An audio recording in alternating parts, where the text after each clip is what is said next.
Hello everybody, welcome to my latest Smalland video. This is going to be a special and easy route to gain Pyrite in the lower section, so that's the forest area of the map. It's not going to be covering off the Amber Valley or Forbidden Monuments at all. It's literally only going to be the lower section of the map.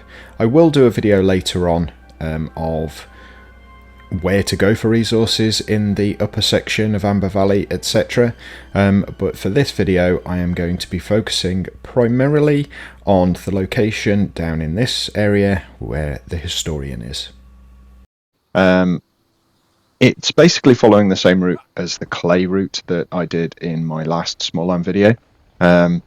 We're literally going from the same tree in the bottom south of the map. I should say south east really, and we're going across to the monuments, the old abbey I suppose it would be, and the steps that lead up to it. Now unfortunately, or fortunately depending on how you look at it, I have the Icarus wings now, and they do mean you can glide a lot further, so I'm unfortunately going to an area that I know where I am. I was going to say I'm flying in a way that I've never done it before because I've only just managed to reach the steps previously, so that was a bit confusing. Now in this run I am not going to be collecting any clay. The best and most optimal route of course is to do both at the same time, so literally empty your inventory and collect the clay and the pyrite at the same time. I'm not going to do that, and to be honest I forgot to check my inventory before I started, so I might even have some pyrite on me. Not that that's overly important. What we can do is we can count them before we get there, or count them as we start. I think will be the best thing, mainly because I don't want to just stop in the middle of nowhere and open my inventory. I don't know why, I just don't feel like it. So we can avoid the combat, and that's one of the main reasons I pick this route. It's not the most direct route by any stretch of the imagination, but it is the best route with the least amount of fighting, and it does get you the most amount of clay relatively quickly. Hopefully I can get up here first time. Yes, I can. That's much better. Unfortunately, I can't that one. I've never had a problem with that one before, so that's quite irritating.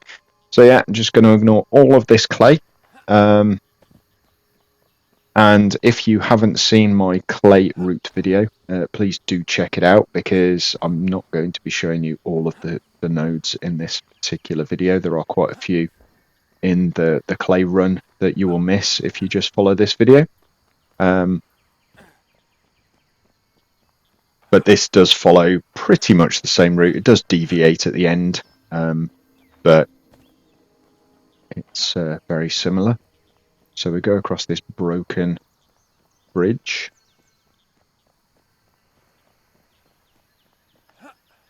If you have seen my previous video, you would know that I put a workbench everywhere that I do a lot of farming, in effect, and a lot of resource gathering, simply because when you're gathering resources, there is a lot of wear and tear on your equipment, specifically your hatchet and also your pick. So it's always better to have a workstation close at hand. As I said in my last video, in most cases, if the health of your item goes below halfway, it costs resources to fix it. There are some caveats, and I've just been spotted. There are some caveats to that. So this greatsword, for instance, if you go, I think it's down past a third, maybe, it then starts requiring resources to fix, which is not ideal. So do try and fix your equipment as quickly as you possibly can. I do it after every run without fail, and I pretty much do it after every return to base as well. Okay, so we go right around the outside, and that's because we don't want to get into any unnecessary combat. The reason I do that is A, because it slows it down, and B, because the best, most optimal way of doing this, optimal, not optimal, optimal way of doing this is to do it without anything in your inventory, so you can carry as much as possible. And of course, doing that means you're not going to have weapons and armor, potentially. You can link this one again with another run, and that is for flint and bark, but I will do those in another video. So normally with the clay you'd go over that direction, but we're going to skip it. Keep to the right here, because this has got grey flies in it, and those things are an absolute nightmare. So do avoid those where you can. If they are buzzing around this area, just wait until they go and land on that mud pile, which they do, so it's not too bad. Now, unfortunately, we do have 2 hornets to fight here, and potentially a lizard, but sometimes you can avoid the lizard. So hornets are actually relatively easy to beat when you've got some decent weaponry. So there's the lizard. Now, he does tend to hover around that centre section, unless he's been drawn out by one of the hornets. There's one both sides of this this entrance. We're going on to the rock by that grate, that railing. So that means we can bypass that lizard. I was going to call it a salamander. So just below us is the start of the pyrite, so we'll have to count it. We will have to fight that hornet as well at some point. So that's 3. So that's 5 in total. Some you do have to jump, and as I've said before, some of them are quite a bit above your head. That's 8 in total. That's 11. And that's 14. Okay, so yeah, we had some in our inventory. We basically had 47 in our inventory. So take 47 off, however many we get at the end. Let's just kill this guy. Like I say, relatively simple. It does help when you've got a very high level weapon, so I think this is one of the best weapons in the game, and it's also upgraded twice to its maximum, so that will help. Okay, so as I was saying, there are some that are quite high up, and you do really have to time your attack, as well as the jump. Some are above your head and you can't get to at all, but to be perfectly honest, they're in the area we're not going to go to. We're not going to go everywhere that's got pyrite here, simply because it is protected by a lot of grey flies and they are a nightmare. And to be perfectly honest, you will get enough just from this section that we're doing here that you don't really have to worry about it. If you want to do the whole lot, by all means go all the way around the outside at the bottom. I will point the direction, I just won't go there because, like I say, I don't want to do it at the moment. As you saw, I haven't really got the inventory anyway, but also I don't particularly want all of the fighting because it does take time and it's not the most optimal way of getting resource. So there's none over this way. Why did I just try and look around that log? So we just keep to the right hand side, at least initially. Don't forget the ones that are higher up. I'm full, so let's just wrong button. Let's just empty out some rubbish. Get rid of all of that because I have more than enough. So yeah, make sure you do get all of the bits that are up above as well, because that's a jump and it fired me backwards. That was no good. Oh, no. Jump first. There we go.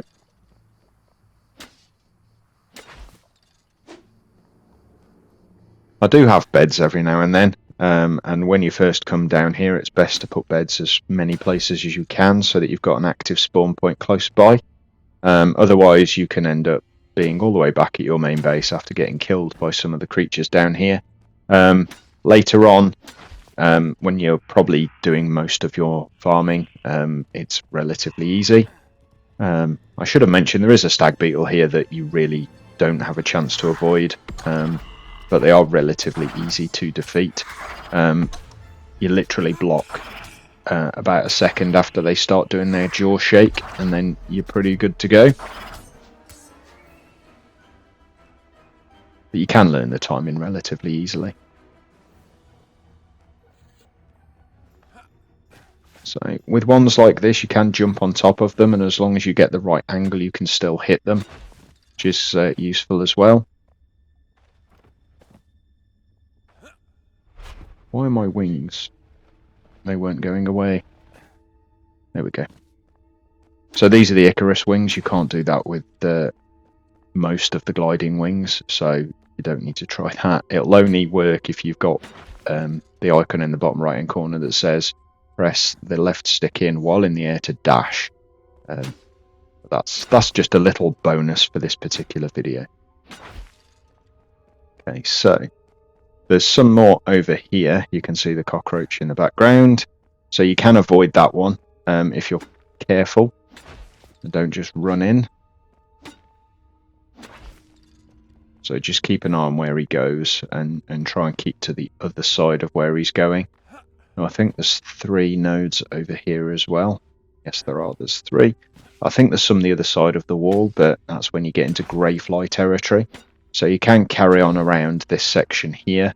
But like I say, I don't think the reward is worth the risk or the time, to be fair. Over this side, we've got quite a few on this little outcrop here. And then we are going to go a bit further into the other side because there's only a couple of cockroaches that get in the way. You will have to fight them to do this last little bit. You can ignore this last little bit that I'm going to do as well if you want. But I'm at a level where it's a relatively easy addition. Earlier on, it's not. He's going to see me any second, no doubt. There we go. Maybe my jump did it. Wow. Oh my god. Okay, so they are usually relatively easy. As soon as they rear their head up like that, you then block and it dazes them. My timing was completely off initially, which is no good, is it? Nice little ledge to stand on.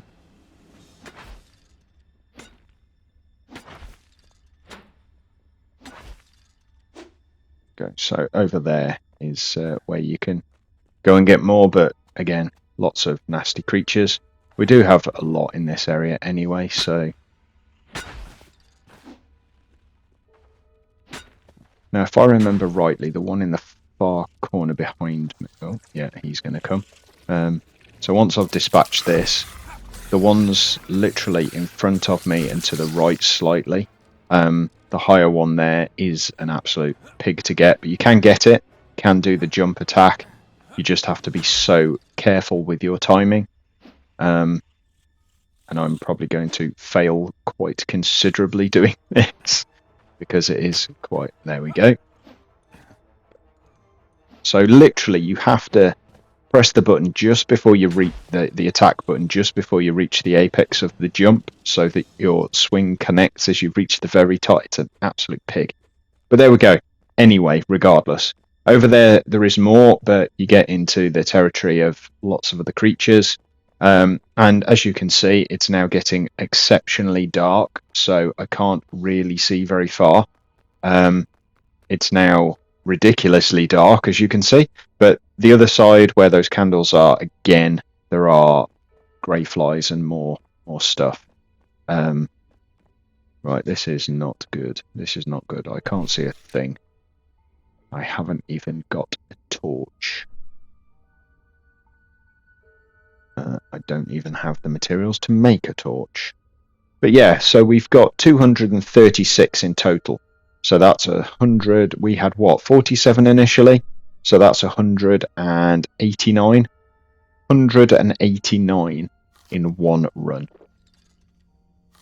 That cannot be sniffed at, really. Oh god, what happened to the sound? I don't know whether you guys can hear that, but it's gone really crackly and really poppy. I have no idea why. Let's turn that back off. That still sounds a bit odd. Have I wrecked my sound in the game? I hope you guys can't hear that because that's horrendous. It's literally like it's gone through broken speakers. Like the cone on the speaker's broken. That is horrible. Anyway, regardless of the sound issues I'm currently experiencing, that is the Pyrite run. Now, hopefully you can see that if you combine that with the clay run, it's actually a really good resource gathering run. Now, you go back out exactly the same way you came in, so I'm not going to describe that in detail. But there is usually a hornet around that area, which the lizard has obviously killed. I'm not sure where the lizard is, but when you come out, you do have to be careful, because the lizard will still be patrolling if you have gone past him. If you've killed him, fair enough. And again, you know, you should have taken one of the hornets out at least. There is another way you can go to that location, but that's around the outside, the other side, and I find it a lot more difficult.